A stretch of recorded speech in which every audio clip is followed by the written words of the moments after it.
पंकज मुंडे को उत्तर मुंबई का चुनाव निरीक्षण नियुक्त किया गया, जिसके लिए पहली बार कांदिवली पश्चिम स्थित जिला कार्यालय में पहुंची और कार्यकर्ताओं से बातचीत हुई। साथ ही कई मुद्दों पर चर्चा की। चुनाव को लेकर कार्यकर्ताओं को जो जिम्मेदारियां दी गयी, का निरीक्षण किया गया और चुनाव के दौरान जो भी कार्यकर्ता वो अपना काम सही तरीके से करे, उसका आश्वासन भी दिया गया। भाजपा द्वारा चुनाव के दौरान खासकर को अलग अलग क्षेत्रों में चुनाव निरीक्षण बनाकर भेजा गया।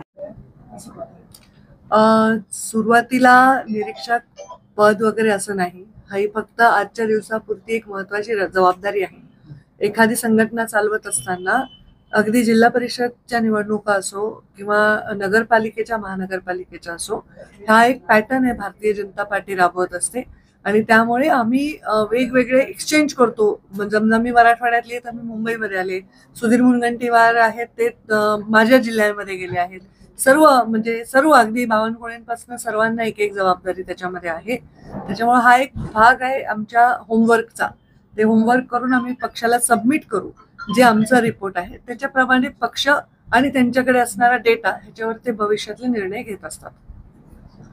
दुसरीकडे मॅडम, सत्ताधारी पक्षातील नेत्यांच्या कारखान्यावर राज्य सरकार निर्भर, तर पंकजा मुंडे यांच्या कारखान्याला मदत नाही, त्याचबरोबर संग्राम थोपटे, अशोक बापू पवार यांच्या कारखान्याला मदत नाही भेटली, परंतु सत्ताधारी पक्षामध्ये जे आहे त्यांच्या कारखान्याला मदत झाली। आता हा विषय खूप जुना आणि शिळा झालेला आहे। मी तुम्हाला आज भेटले असले तरी याच्यावर मी ऑलरेडी व्यक्त झालेली आहे आणि जे मी व्यक्त झालेली त्याच्यावर मी ठाम आहे। त्याच्यामुळे आता त्याच्यावर रिपीटेडली व्यक्त होण्याची आवश्यकता नाही असं मला वाटतं। आता पूर्ण मी संघटनेच्या रोलमध्ये आहे। बीडमधून लोकसभेसाठी प्रीतम मुंडे ऐवजी तुमच्या नावाची चर्चा आहे आणि धनंजय मुंडे स्टार प्रचारक असणार, कसं पाहता? प्रीतम मुंडे या 10 वर्ष लोकसभेच्या खासदार राहिल्या आहेत। अत्यंत छान त्यांनी काम केलेलं आहे।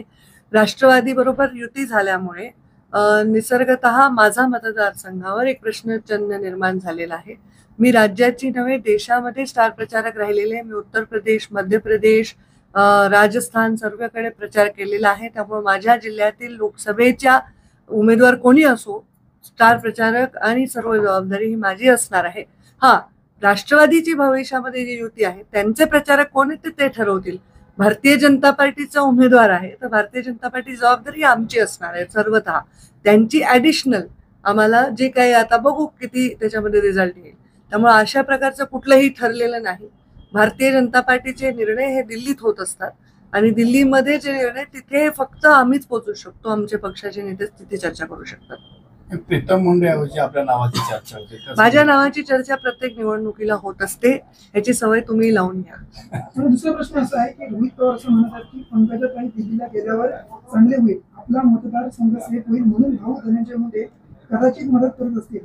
या महाराष्ट्रात एक भाऊ बहिणीला दिल्लीला जाण्यासाठी मदत करत आहे, तर एक ठिकाणी भाऊ विरुद्ध बहीण असा सामना होताना पाहायला मिळत, असं अजित पवारांनी। आम्ही हे सामने ऑलरेडी करून झालेले आहेत।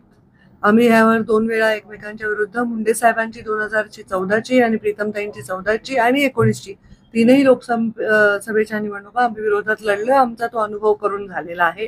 आता बघू काही वेगळा अनुभव वाटायला येतो का। Thank you. Hey there. Subscribe to my channel. And also press this bell icon so you never miss any new updates.